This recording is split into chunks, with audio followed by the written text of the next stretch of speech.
Welcome to the Footy Museum and the Footy Museum podcast. After a long, extended spring break, we are back and we have no idea what's going on, and we're going to talk about it. Soccer, what's that? Soccer? Are people still playing that? We had a bet because you went to Hong Kong, I went to Portugal, and we had a bet, which was who would see a Messi Miami jersey earliest in their respective vacations. And I don't know what possessed me to take this bet because I'm pretty sure Hong Kong burned every Miami kit. Yeah, but Portugal is also the home of Ronaldo, so not a huge Messi. That's true. But however, within my first 3 hours in Porto, where we first stopped, I did see a Messi jersey at a souvenir shop. Interesting fact, the only Messi jersey I saw over the entire trip. Okay, so that's interesting because here's the thing. Yes. Hong Kong doesn't really have those type of souvenir shops. And so I knew they're great. They have other types. They don't have those like there's jerseys hole in the everywhere. Wall, like, just hanging from here's all you kind of get jerseys. No, they don't have those. And I was like, so if I see one, it's going to be on the street. And there are a lot of people who wear kits just recreationally. Or like for style, and so like eyes peeled, I feel like I saw every kit in the world, but I didn't see the Miami kit until I went into an Adidas store in a mall. But they had. Does that count though? They had. Does that really? Is that in the wild? I don't know if that's in. No, that's. Hold on, I saw ones in the wild too, but they had like 6 jerseys for sale. Right? They had Italy. They had Spain, they had England, they had a couple more, and then they had Miami. Right? So it's still weird. It is weird. It's weird. And then I saw 3 more. Well, it's not weird because that was the number 1 selling jersey in the world last year. It's weird, but that's what it's weird that it is. It is weird. Well, last year's was the design of last year's Miami kit was nice.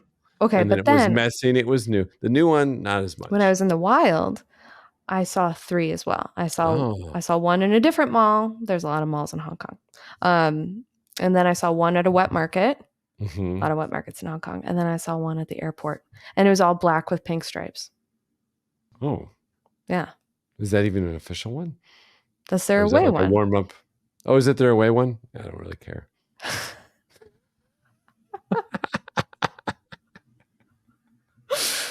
Interesting story though. On my flight to Portugal, I did run into a fire supporter that I had met earlier that year at the kit release party. Hey. So that was interesting. So I ran into a fire player before, but we didn't. My trip was kind of a soccer break too, which was nice. I was going to say, I was getting a little overloaded. I was going to say, earlier, my hotel. The Hong Kong Football Association was having a pre-match meeting in the conference room at my hotel. Get out. They were. You should have crashed it. I should have. There's just like a little sign, and I was like, and then I had to go to a wedding. What's the big team? What's the big team in Hong Kong? Oh, there's a lot of big teams. There's a lot of teams. So they have kind of their own league just in Hong Kong. Yeah. I think so. We talked about going to a match, but they were on international break, so it was a Hong Kong international team or national team. I was playing, and I had something going on that night, so we couldn't go. And then the rest of the week it was just youth teams, like their development league. So I'm very immersed in the Premier League because I'm fresh off of a additional trip to Nashville. Premier League Mornings Live Fan Fest. Oh yes. Where you basked in the glow of Rebecca Lowe. Oh, this is what we should pull out of this podcast. I want you to share this. Go on. And I'm looking right at the camera. And I want to give an appreciation to Rebecca Lowe, who is not only amazing, we all know, as she dominates the broadcast for NBC, dictates everything, but I had a chance in Nashville to see them up on their stage as they were recording the halftime shows, the different segments. And Rebecca's up there orchestrating And the minute they're done filming, the two Robbies, Tim Howard, kind of go off to their private trailers or whatever to be they're just on their phone, plucked and pampered. And Rebecca's up there talking to producer, planning things out, working it the whole time, just organizing the whole time. So that sense you get that she runs the show is so true, because she's absolutely dominating. And she had to deal with a million drunk men who are very fixated on her. Named Justin? Yelling. No, I was very polite. I would not express my appreciation in that manner, because I think it was inappropriate and would put her in an uncomfortable situation. That's very good. Very good. You passed the test. But yeah, no, just great. It's just another example of another woman running the show in the soccer world. And so, Rebecca Lowe, hats off. Thank you so much. Yeah, that was an interesting event. It was in right downtown Nashville. So at the end of the main strip of the bars and music venues are. And at the end of it was the Fan Fest, which it was separated, but there was also construction around it. So it's kind of hard to get into.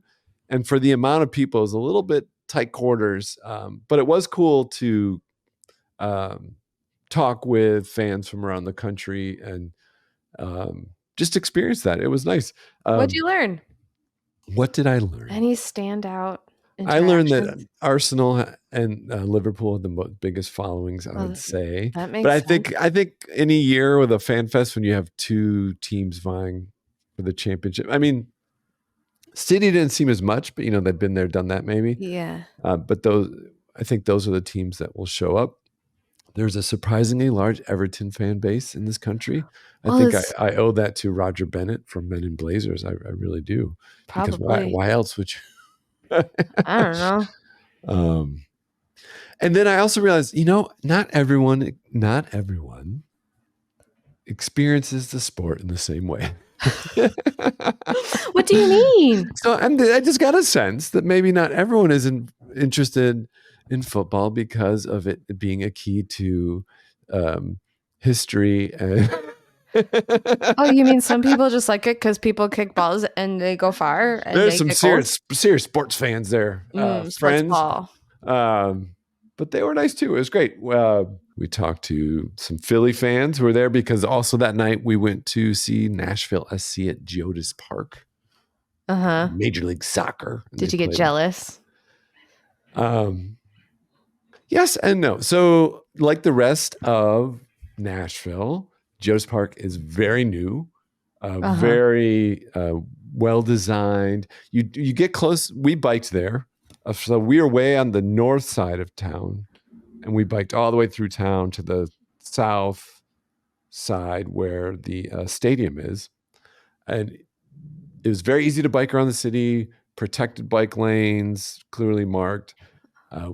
We made it there, no problem, but we were like a block away, and we started to see like people renting out parking spots in their lawn and stuff. So we knew we were close, but you don't see it at all. Oh, because it's short? Well, you kind of come up on it, and what it is, it's at the top of this hill. And then I think they even added some, and most of the stadium is actually underground. So all you see above ground is kind of the second deck, and it's just a 2-level stadium. I think it's about a 30-some thousand seat stadium. So imagine like it's the first 2 decks of like Soldier Field, but that's it. That reminds me of something I have to bring up later. Okay. But it's only the second deck is what's above ground. So it really sits into the neighborhood really nicely. And everything is just well designed, very open spaces, tons of concession offerings are just ridiculous. No repeats, just all the way around. Empanadas, hot chicken, barbecue. I mean, it was stadium prices, but it was actually good stuff. And another cool thing, at each exit, they had a little self-serve Super K convenience store. So if you just wanted to grab waters or canned beer, you could just do it and check yourself out. Again, lots of alcohol available. How do you get self-serve beer? It's like self checkouts at a grocery store, and then there's one employee. So if you they probably check IDs, but it's so everything was very convenient, smooth. All the seats are great. Good atmosphere. We sat in their supporter section for a while. They have 4 capo stands. It's a standing supporter section. Wow.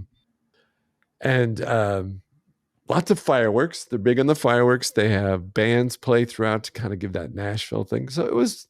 They have a lot of unemployed musicians there who need something to do. Yeah. But I did find myself spending a lot of my time on my phone watching the fire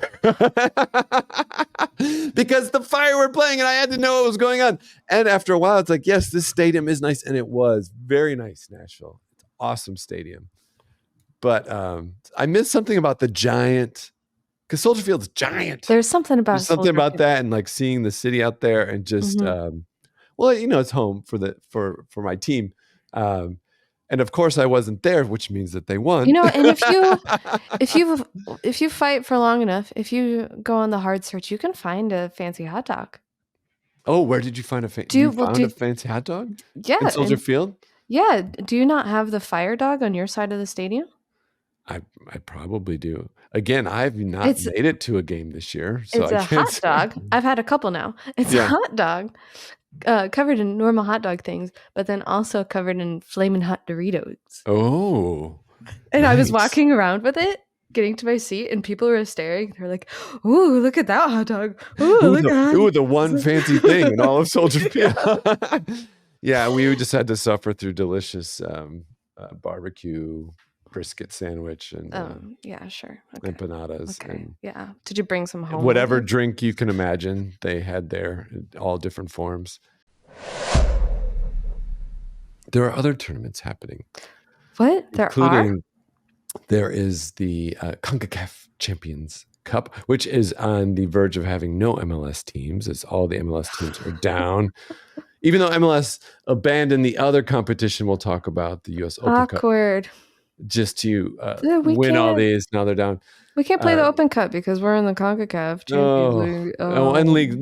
They're saving it all for Leagues Cup. So totally made up. The prestigious Leagues Cup. Yeah, but Monterrey took one from Miami, and I think if Miami goes out, which they very well could, I think it's such a black eye for the league, which has not been a great start for the administrators of this league. They finally caved on the referee situation, which they handled so poorly. The referees basically got everything they wanted, and all that was in exchange for that lockout was like 6 weeks of horrible refereeing and like bad will from fans and like negative press from around the world.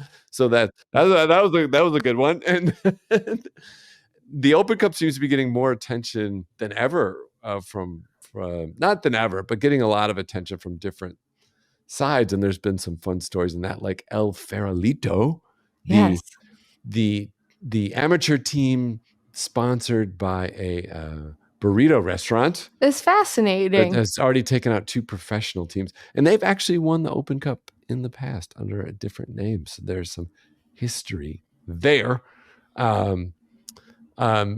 Madison, one of the teams I was following, lost to another team I was following, Chicago Fire 2. So I guess that worked out. That did. I thought the Fire 2 played pretty well that game. Yeah, and they've been bouncing some first-team players down. And then Union Omaha beat Sasha Kleshchen's Des Moines Menace. But the story of the Sasha Kleshchen with the Des Moines Menace is so great. He's a former MLS player, former player in Europe, former U.S. men's national team player.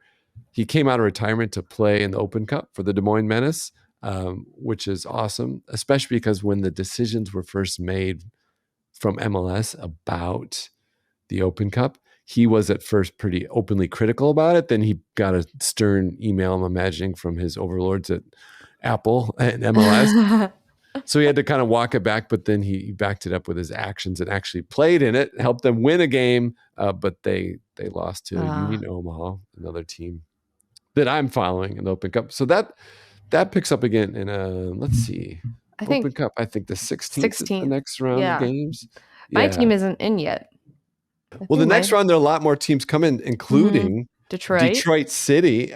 FC take on Michigan Stars. Where do the Michigan Stars play? Where do they play? Where are they from? Michigan. Eye roll. I know that they are like another. It's a Metro Detroit team. So this is kind of a derby. It's a derby, yeah. And they are also from the Independent Soccer Association. Yeah, have you watched any of the Open Cup? No, because I was gone. I was on my trip for most of what there were two. So I watched a couple games after I got back. I watched El Farolito. Oh, okay. Sorry, I had to remember the name. El Farolito. I watched them because, I mean, they're one of two amateur sides to make it this far. Yeah, they're going all the way. They're going all the way. Going all the way. And you know what I love about them is that not only is their founder, who has since passed, a soccer pioneer, an amateur soccer pioneer. Mm-hmm. He's also a burrito pioneer because apparently he was really instrumental in developing and perfecting the mission style burrito in San Francisco. Oh, yeah. It's amazing. To make such an impact. This is a movie. Know? This is a movie. It's a movie. It really is. Well, and I love that it's almost like his passions were split between the burrito and football. Mm-hmm. And he found success in each, but because of the split of his love, they both stayed kind of obscure. But maybe now this is the time. I don't know. He had like 9 restaurants. And burritos are really popular. Soccer's also really popular. He leaned into the restaurant side of it, maybe. What else did you learn in your research on the Open Cup? What were some fascinating facts that you picked up? That I should be an Open Cup camera operator. I'd be great at it. You're getting just a flavor of the early days of MLS. Single camera at the 50-yard line, not really paying attention to the action on the field. How do you even see anything? Well, it's some of these teams can you use Zoom a little bit? Some of these teams are playing on like high school fields. Like we mentioned Sasha Kleshchin playing for the Des Moines Menace. The first game that he played in was delayed because a high school lacrosse game went into extra time and they had to wait for it. And I think they have the same 16-year-old camera operator doing this. It was just the high school AV club running a camera for national. And unfortunately, that's the case with some of the USL broadcasts I've seen. That's why I watched a little bit of the Louisville game, which was on CBS main network, which I think is that's great. But it was still that single camera. And I do think I've been a little spoiled by the quality of camera work from Apple. Yeah. So whatever problems there are and the paywall and all that, totally true. But the weird graphic. Yeah, but the broadcast quality and number of cameras is pretty great. Yeah, it's true. It's true. We forgot to mention that the U.S. won their third straight and the third ever CONCACAF Nations League tournament. I think we need English football to wrap up so that we can focus on one thing. There's so much. There's too much. Did you watch any of that? Did you watch any of the historic CONCACAF Nations League tournament in which the U.S. has won all 3? The historic 3-year history. No, I didn't watch it. I missed the final. I watched the semifinal where the U.S. were the opening act for Mexico in the stadium at the AT&T Dallas Cowboy Stadium in Dallas, and they started the game and the place was just totally empty. Really? And this reality of MLS and U.S.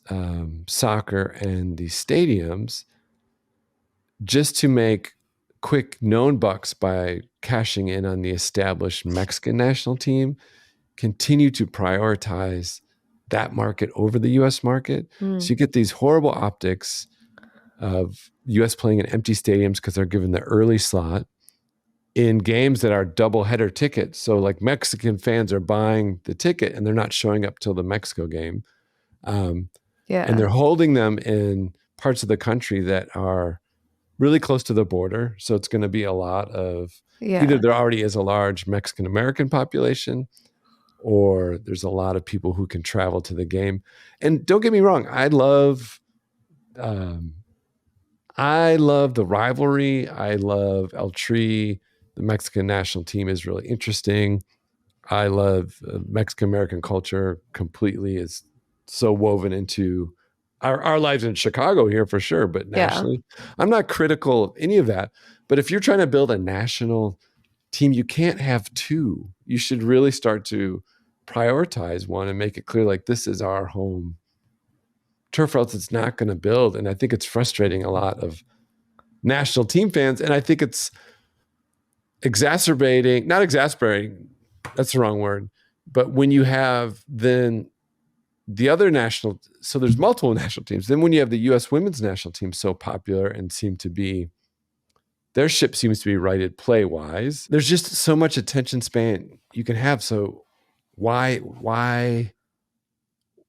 risk it, especially going up into the World Cup? You want there to be huge crowds and huge fascination for the U.S. teams in the U.S. Yeah.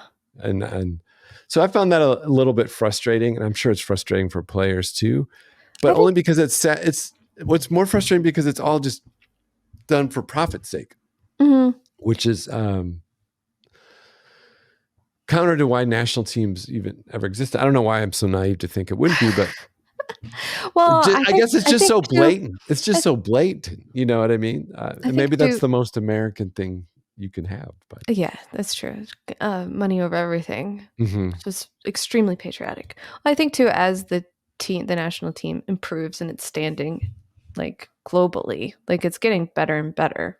Like, oh yeah, each year that passes, like it was always kind of like at the expense of the men. Like, oh, the women's team is so much better. The women's team is so much better that it kind of like downgrades the men more than it deserves, right? So, but they keep improving better and better. But there's a weird counter thing, and I think this is with a problem with coaching and maybe mentality is like, yes, the individual talent and kind of career success of the players is higher than it's ever been. But the men's teams used to play with much more urgency and passion than they're often accused of playing with now. And it, like anything, sometimes they just never seem to wake up in games. And part of that comes down to coaching, but also since you do have these players coming from all over the world who maybe get like one practice together, and then they're thrown in. But it's it's also an interesting, in the wake of this NCAA tournament where we saw women's college basketball kind of step into its own through the star of Caitlin Clark, but also people coming to the game and realizing that just falling in love with that part of the game as well, where it really surpassed the men's tournament this year in revenue and attendance and attention. And you really can look at, I think, U.S. soccer as one of the first areas in which the women's side of a sport competed with and kind of surpassed the men's side. And I think this is a trend that's going to continue. And I was thinking about that because if we just think about, okay, athletic ability and competition, let's say we're level. Now, across leagues and countries, it's going to vary. One side's going to be better, whatever. But let's just saying that's level. I think there's something more compelling in women's sports now because there is I think it comes across in the U.S. women's, it comes across in a lot of women's soccer leagues, and I think it came across in this basketball tournament, is that there is an intensity and passion on the women's side that has kind of petered out on the men's side. Not that it's not there, but maybe with the men's side being kind of undisputed for so long, individual players get really wrapped up in their own individual identities, careers, and egos, that there isn't that kind of group focus and intensity, which is why people really want to watch sport. And so when you see these teams where that is in place and it has the same level of competition and skill, yeah, that's what you're going to watch. Do you know what I mean? That's true. And that's what I feel like on the U.S. men's national team. Yeah, these great players, but you watch them play together and you don't feel like, wow, this is a cohesive group really pushing for something. Like the body language, everything is just definitely different. Yeah. I mean, like you said, if these players have a personal career where they can go and they can point to their club identity, their club trajectory and careers and say, look, I had a great career. I made a lot of money. Yeah. It was great while it lasted. The highlight of my life doesn't have to be the national team. It can be my individual path. But for the women who don't have eyes on them for most of the time, unless it's the national team, then that's like the moment they have to shine. Yeah. But I mean, that's changing too. When women's soccer leagues are it's changing crazy too. popular. Yeah. But I also think you always. But those are the stakes. Those are still the stakes. Yeah. I think when you're an athlete or anyone in life, when you have a little bit of chip on your shoulder, you have that extra drive. And I think that we're at this moment where the two sides are kind of meeting on a level playing field where the men have come through a system where they were always just assumed to be on top, right? And like pampered and everything. I don't know what you're talking about. But I'm just saying, so that I think this is an interesting pivotal point because you see it not just in men and women's sports, but I think you see it in leagues, like even in basketball, where you look at some of the European basketball leagues, the intensity there is actually way higher than the NBA, where it's so individualistic. Yeah. And then in leagues, I think you can really sense that as well. But anyway, that's a fascinating point. And I don't know. We'll see how it shakes out. Maybe it's just that maybe the national teams in the U.S. are the U.S. women's national team and El Tri. That's the way. I don't know. Yeah. I hope not. I mean, the two should both be the U.S. teams, but I don't know. But Mexico sucks though, because the U.S. took care of them handling. They do not look great either. So it's on the men's side. It's one of those complicated things when you in the US you can have so many different identities that you are a part of. And so you don't have to choose our umbrella identity. You can choose whatever you feel connected to. Yeah. And it's kind of part of being an American. Right. To some extent. And especially when there's times where you feel maybe alienated from that national sense. You know, I mean, why, it gives you a chance to so well, it's a little bit all over the place, but for this week, for us, that's the story of football. The soccer kind. The soccer kind. All right. Goodbye. Goodbye.